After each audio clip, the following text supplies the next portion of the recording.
I got home to find my dog gone. My mom said, "We sold him because your sister's kids needed new iPads." So I found him and bought him back. Then I took my revenge. When they found out what I'd done, they called me screaming. "Hey Reddit, my parents sold my dog for iPad money." "You'll be fine," Mom said. I wasn't. So I tracked him down, bought him back, then took my revenge. Grab your popcorn. This is going to be intense. Name's Ronan, 26 male. The house was too quiet when I opened the door Wednesday evening. Finn always hit the entrance like a freight train. 8 months old, Belgian Malinois mix, 70 pounds of muscle and energy. Smart as hell, loyal to a fault. He'd grab whatever toy was closest and do victory laps around the living room until I acknowledged him. Today? Nothing. I dropped my keys on the counter. "Finn?" My mom was standing in the kitchen washing dishes, like it was any other Wednesday, except his food station was gone from the corner. Water bowl missing. The bed disappeared from the living room. The chew toys I'd bought last week, all of it erased. "Where's Finn?" She kept scrubbing the same plate. Didn't look up. "We sold him. Claudia's kids needed new iPads for school. You'll get over it." Took me a second to process what she'd just said. Sold. Past tense. Done deal. Like he was furniture. "Excuse me?" I managed to say. "You heard me. What the heck do you mean you sold my dog?" "He's just a dog," she said, still not looking at me. "Claudia's twins start 6th grade next month. They need tablets for their classes. Someone on that pet rehoming site paid $300 for him. Worked out perfect." My dad wandered in from the garage wiping grease off his hands. "Don't start drama over this. The kids needed something. You can afford to get another dog later." Later. Like I could just swap him out for a new model when it was convenient for me to care again.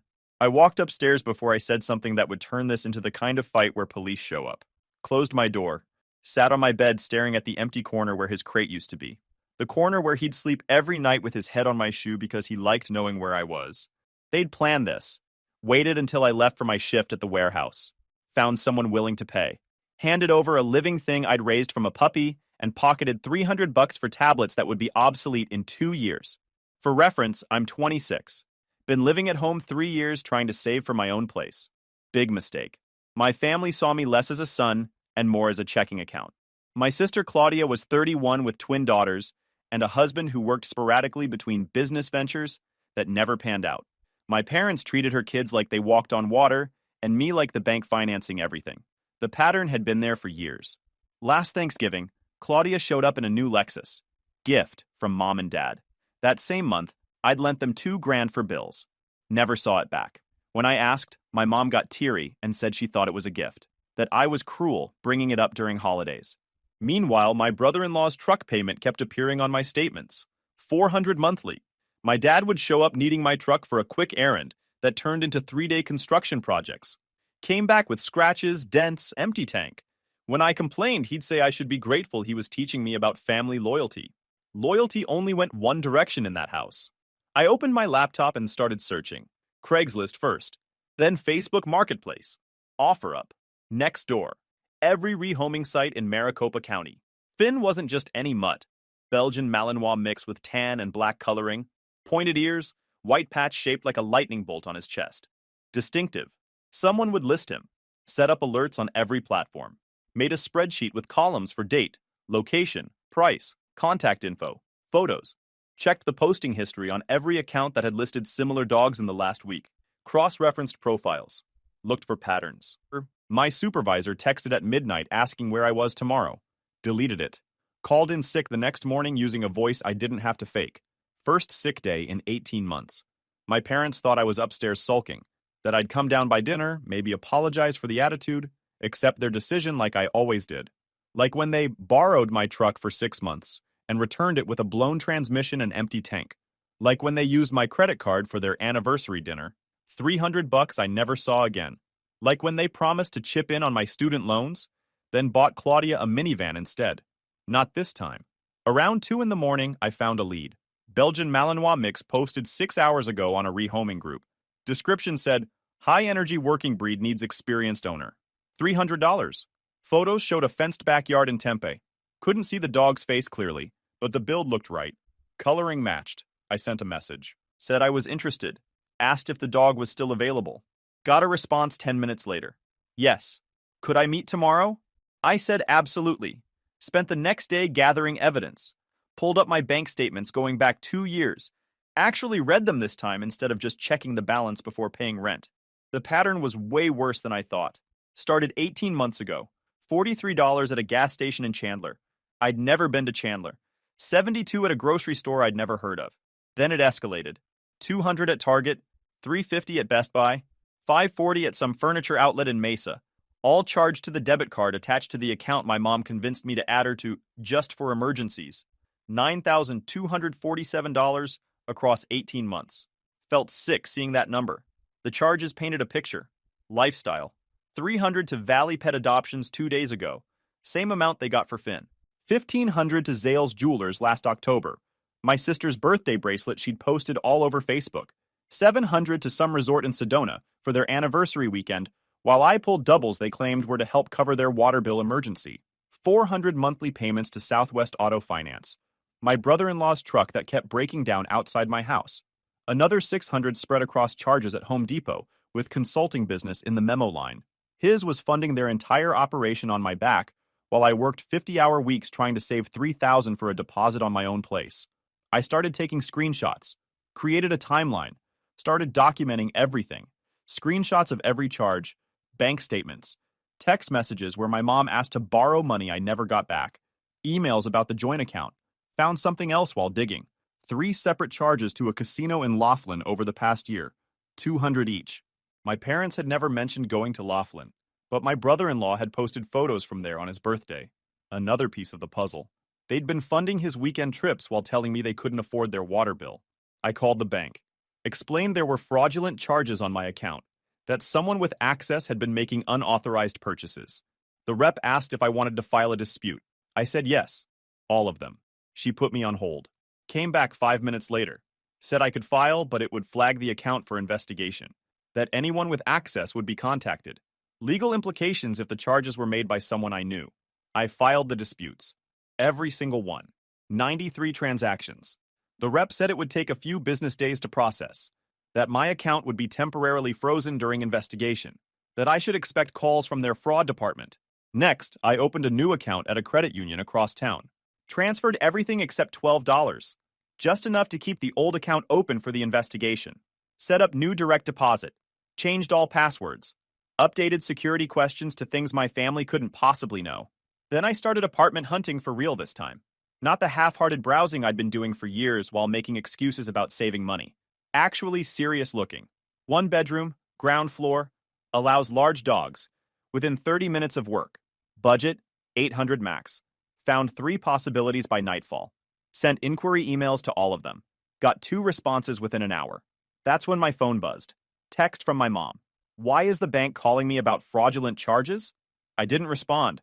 Just watched as more texts rolled in. This is ridiculous. Those were household expenses. You're being dramatic about the dog. We made a practical decision. Your father and I need to talk to you.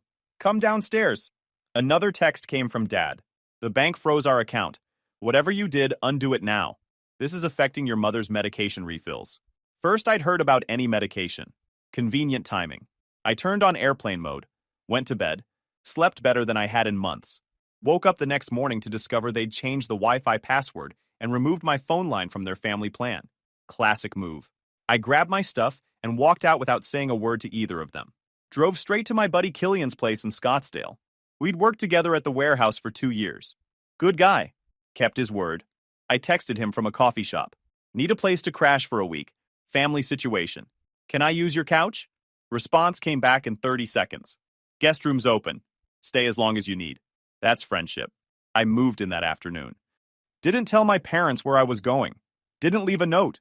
Just packed everything that mattered into my truck and left. Clothes. Laptop. Finn's stuff I'd been keeping in my closet since they sold him. The documents I needed for the bank investigation. My birth certificate and social security card I'd hidden after my mom tried to open a credit card in my name 2 years ago. Killian was at work when I arrived. Let myself in. Set up in the guest room. Unpacked into one corner. Got the cheapest unlimited plan. Had it delivered to Killian's address. Then I called a lawyer. Found one through the credit union. They had a partnership program with a local firm that did free consultations. Guy's name was Aiden. I explained the situation in under 2 minutes. The unauthorized charges. The joint account my mom had access to. The fact that they'd sold my dog and used my money to cover the adoption fee. He asked if I had documentation. I told him I had everything organized chronologically in a folder marked Taxes 2024. He laughed at that. Smart. Bring everything Monday. 10 a.m. work for you? I'll be there. My phone buzzed. A text from Dad. You're acting like a child. Come home and we'll discuss this like adults. I ignored it. Then my sister called. I let it go to voicemail. Listened to the message later. She was crying. Said I was tearing the family apart over a dog. That Mom was devastated. That I needed to apologize and fix this before I ruined everything.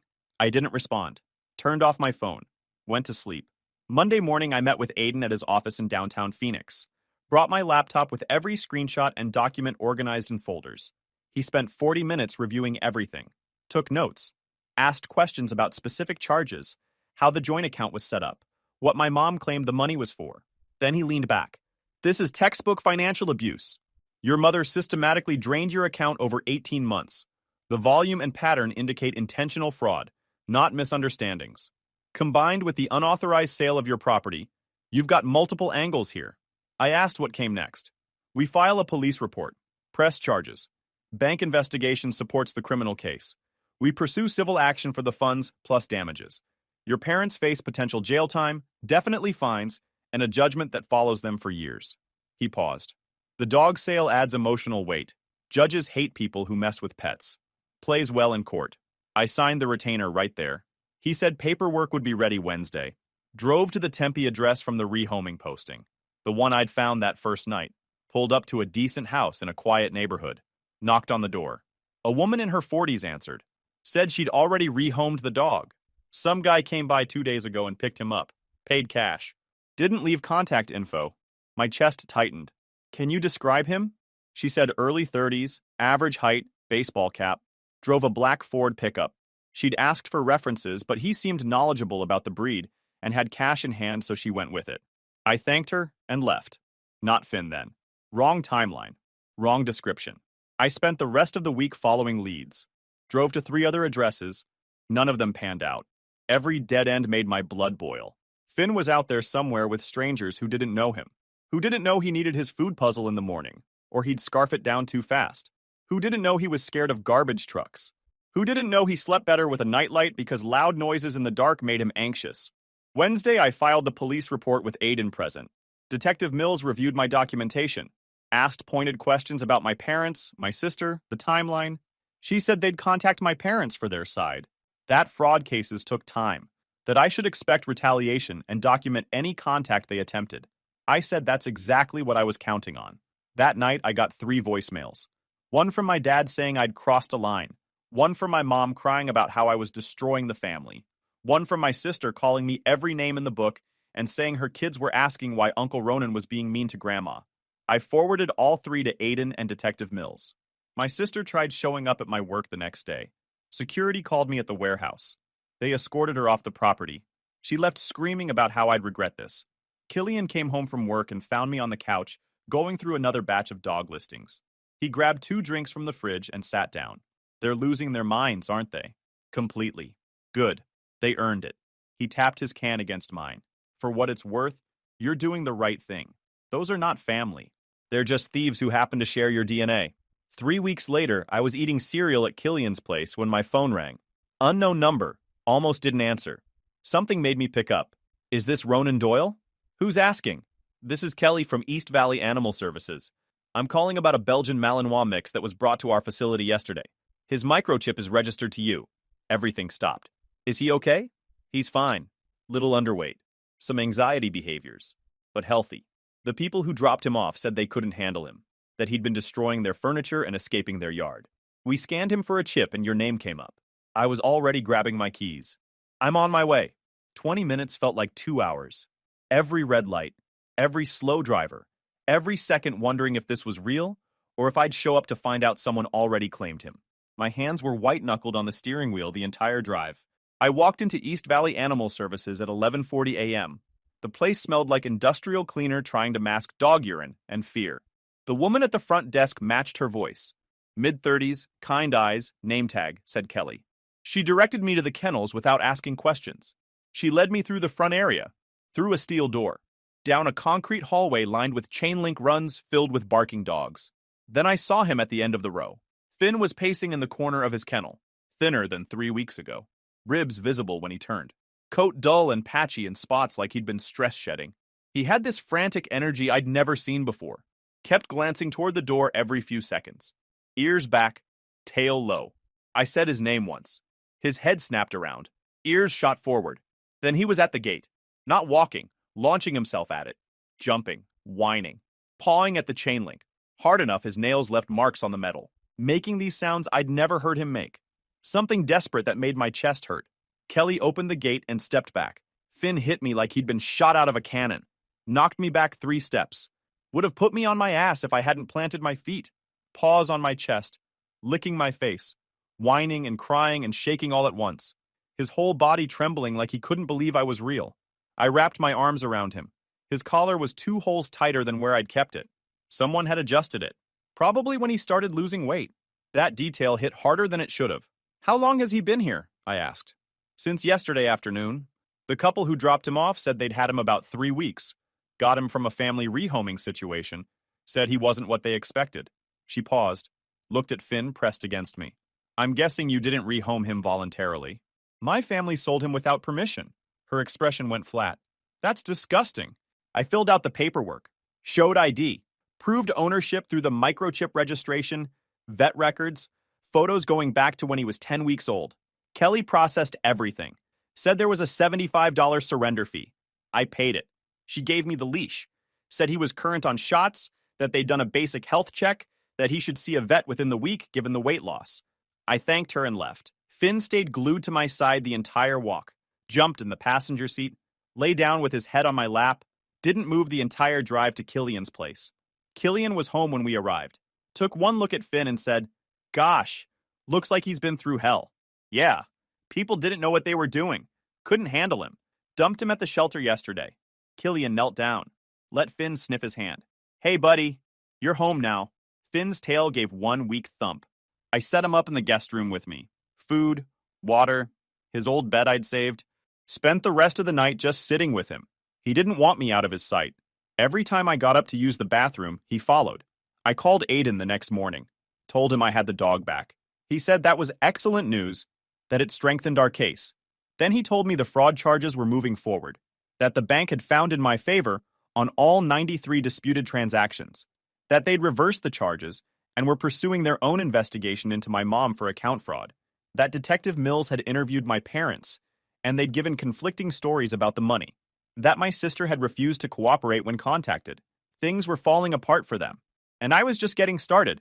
I found an apartment 2 days later, ground floor 1 bedroom in Gilbert, $700 a month, allows large dogs, quiet complex.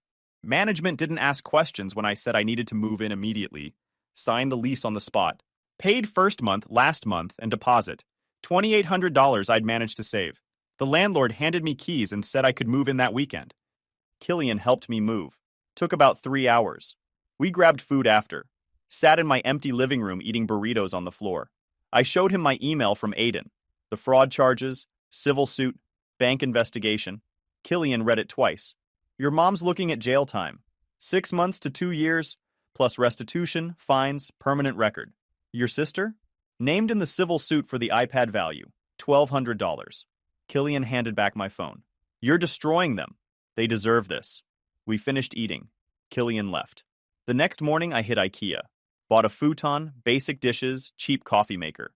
Spent 4 hours assembling furniture while Finn supervised. He kept trying to steal the Allen wrenches like toys. Made everything take twice as long. I sat in that empty apartment with him sprawled across my lap and felt something I hadn't felt in years. Real peace. My phone buzzed. Text from Mom. "We need to talk. Please. I'm sorry." Too late for sorry. Sorry doesn't unsell my dog. Doesn't return $9,000. Doesn't erase 18 months of theft and manipulation. Another text from my sister this time. "You're really going to let Mom go to jail? Over money?" "What's wrong with you?" I replied. "She stole from me for 18 months. Sold my dog. Used my money to cover it up. What's wrong with you for thinking that's okay?" Started getting furniture over the next week. Futon from IKEA. Coffee table from a garage sale. Decent TV someone was selling on Facebook for cheap because they were moving. Built everything myself while Finn supervised from his bed. He was gaining weight back. Started playing with his toys again. Took him to the vet that Friday. Doc said he was about 8 pounds underweight, that his stress behaviors were textbook for a dog who'd been through major disruption and neglect. Said with consistent routine and proper feeding, he'd bounce back fine. No permanent damage. Just needed time. I asked about the patchy coat. Doc said stress shedding. Would grow back once he felt secure. Gave me some supplements. Recommended continuing with whatever I'd been doing before. Aiden called Wednesday afternoon. Said we had a court date set for 6 weeks out. That my parents had hired a lawyer. That their lawyer had reached out about settling. What are they offering? Full restitution of the disputed funds. No admission of guilt. They drop all contact with you permanently. And what do they want? You drop the criminal charges. I laughed. No. That's what I told them you'd say. Just wanted to confirm. They stole from me, sold my dog, used my money to finance it, then tried to gaslight me into thinking I was overreacting. They face consequences or we go to trial. And honestly, I'd rather go to trial. Music to my ears, I'll let them know. He hung up. They were panicking, realizing this wasn't going away, that I wasn't backing down. Killian came by that night with his girlfriend Nora. They'd been dating 8 months. She worked as an ER nurse at Banner Health. Tough, practical, no-nonsense personality that matched Killian's perfectly. She took one look at Finn and melted. Oh my God, he's beautiful. Look at those ears. Hey, buddy, you're gorgeous. Finn responded by bringing her his rope toy, dropped it at her feet and did a play bow. First time I'd seen him initiate play with a stranger since I got him back. Nora played tug with him for 15 minutes while Killian and I set up the TV. Finn was gentle with her. Killian told me what happened, she said during a break, scratching behind Finn's ears. Your family sounds like a nightmare. They had their moments. He also said you're pressing charges. Good. People like that never stop unless you force them to. They just keep taking and taking until there's nothing left. That's the plan. She sat back on the futon. Finn immediately put his head in her lap. Total betrayer. My parents pulled similar stuff when I was younger. Not the dog thing, but the money stuff. Using guilt and obligation to drain me dry. Borrowed $5,000 for Dad's business venture that mysteriously never materialized. Asked me to co-sign a car loan because their credit was shot. Wanted me to put the house utilities in my name because the company shut off their service for non-payment. What did you do? Said no to the car and utilities.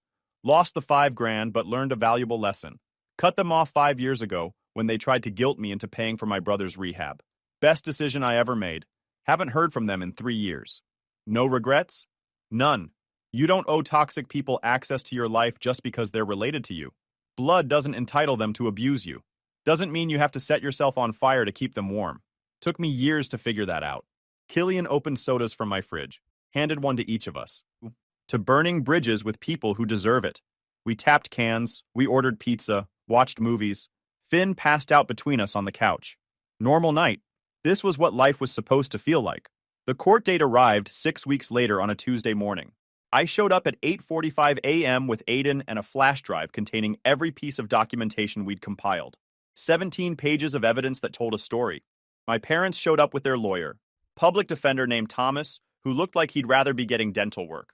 Overworked, underpaid, already defeated. My sister sat in the gallery behind them wearing sunglasses indoors. Refused to make eye contact when I looked her way. The hearing started at 9 sharp. Judge Ortega had reviewed the case file beforehand. Aiden presented our case first. He called it what it was. Your Honor, this isn't a family helping each other through difficult times. This is a systematic operation where the defendant and her husband funded their lifestyle entirely through their son's labor, while he worked 50-hour weeks trying to save for his own place. My mom cried on the stand. Said she didn't think I'd mind. That she thought the money was for family expenses. That she was sorry. That she'd pay it all back. Judge Ortega wasn't buying it. Did you have explicit permission to make these purchases? Well, no, but yes or no, Mrs. Doyle? No. And you understand that taking money from someone's account without permission is theft, regardless of your relationship to them? He's my son. I didn't think it applied to family. That's when their lawyer made his move. Stood up and pulled out a document from his briefcase. Said, Your Honor, if I may, the defense submits a power of attorney form signed by Mr. Doyle 2 years ago, giving his mother full financial authority over his accounts. This authorizes all charges made. This is a family misunderstanding, not fraud. The courtroom went quiet. Aiden's head snapped toward me. Whispered low enough only I could hear, Did you sign anything like that? Never. Good. Because that signature looks like a third grader forged it with their wrong hand. Aiden stood up. I'd like to examine that document. Judge Ortega allowed it. Aiden took 30 seconds looking at it. Then he pulled out his phone, took a photo, pulled up another photo, my signature on the retainer agreement I'd signed with him, held them side by side. Your Honor, I'd like to request a 5-minute recess to verify something crucial. We stepped outside. Aiden zoomed in on both signatures on his phone screen. Look at this. The loops are different. The slant is wrong. The pressure points don't match. Someone forged your signature. Badly. Back in the courtroom, Aiden presented the comparison, pointed out every difference, suggested they might want to add forgery and fraud to the charges if this continued. My parents' lawyer went pale, started backtracking, said maybe he'd been mistaken about the document's validity, that his clients had provided it, but he hadn't verified its authenticity. Classic move. Throw the clients under the bus to save his own skin. Judge Ortega's expression went from stern to ice cold. Mrs. Doyle, did you forge your son's signature on this power of attorney document? Silence. My mom looked at my dad. My dad looked at the floor. Neither of them answered. Mrs. Doyle, I asked you a direct question. My mom broke, started crying harder. Yes, I did it 6 months ago, just in case I needed proof. I never meant to use it. I was going to tell him. I didn't know what else to do. Judge Ortega closed her eyes, took a breath. Forgery, on top of fraud and theft. This just went from bad to much, much worse for you, Mrs. Doyle. My dad's testimony made it worse. He doubled down despite the forgery bombshell. Said I was being dramatic, that I'd always been selfish and this proved it, that boys his age understood responsibility to their parents. The verdict came back harder than we'd initially expected. Full restitution of $9,247, paid in monthly installments over 24 months at $390 minimum per month. Not the 12 months we'd argued for. The judge said given the forgery attempt and the defendant's lack of remorse, she wanted extended oversight. Additional $7,000 in damages for emotional distress and the unauthorized sale of my property. Court costs. 8 months supervised probation for my mom. Mandatory financial counseling once weekly. Permanent restraining order preventing any contact with me. No calls, no texts, no social media, no third-party communication. 500-foot minimum distance at all times. My dad got 6 months probation as an accessory, elevated from 3 months due to his courtroom behavior and benefit from the stolen funds. My sister wasn't criminally charged, but the civil judgment stood. $1,200, plus 18% interest compounded monthly until paid in full. Then, Judge Ortega dropped the real hammer. Mrs. Doyle, the forgery charge will remain on file. If you violate your probation in any way, miss a payment, violate the restraining order, fail to attend counseling, I will pursue that charge. Forgery is a Class 4 felony in Arizona. That's 18 months to 3 years in prison. Do you understand? My mom nodded. I understand, Your Honor.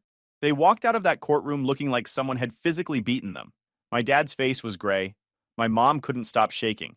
My sister left before the verdict even finished.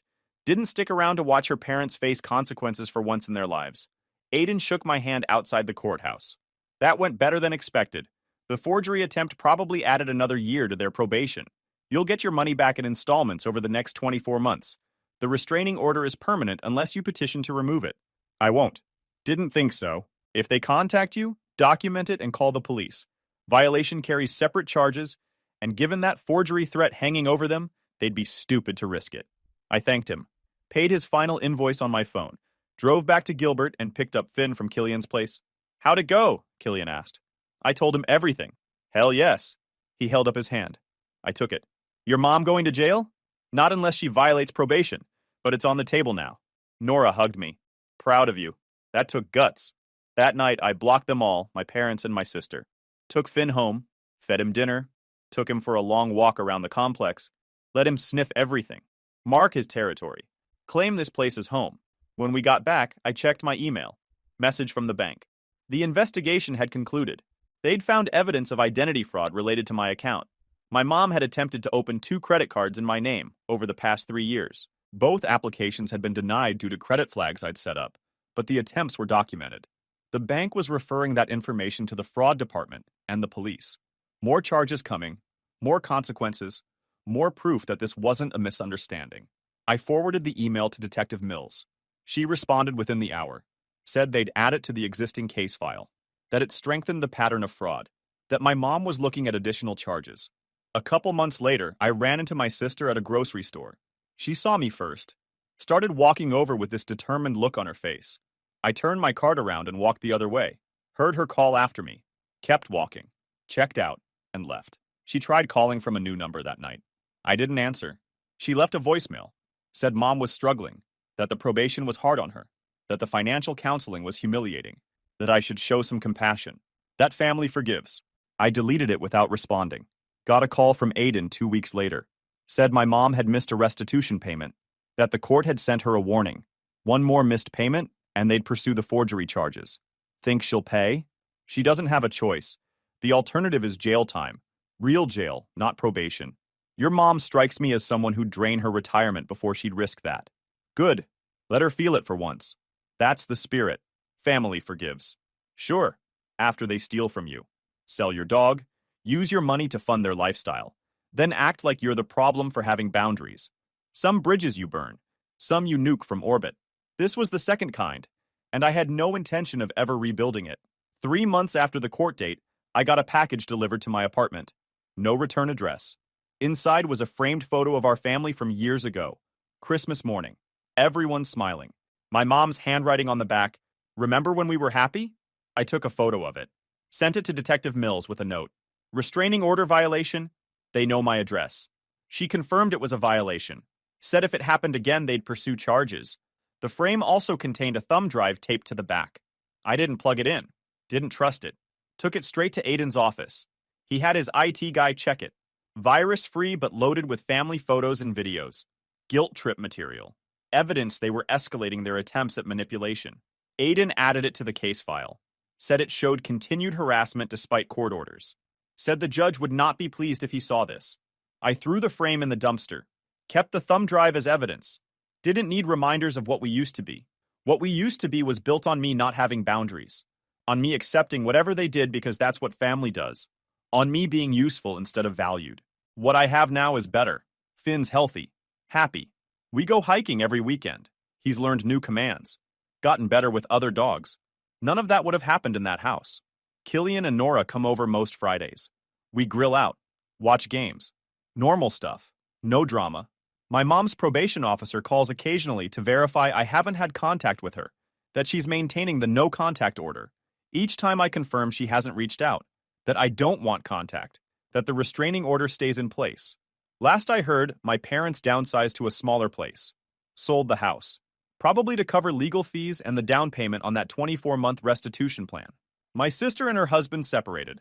Not sure if that's related, but the timing's interesting. Turns out when you can't use family members, other financial problems surface fast. Heard through a mutual acquaintance that she had to sell the Lexus. Traded down to a 10-year-old Honda. That the twins' private school suddenly became too expensive. That my brother-in-law's truck got repossessed when those $400 payments stopped coming.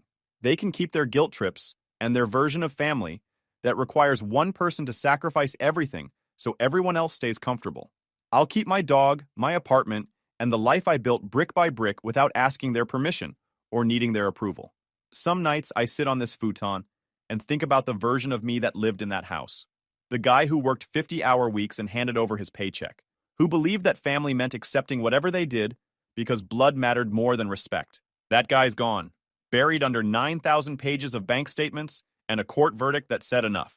Guys, we are so close to hit 100,000 subscribers on this channel. If you are not subscribed to the channel, please consider subscribing. It really helps hit that 100,000 mark. Thanks for making this dream come true.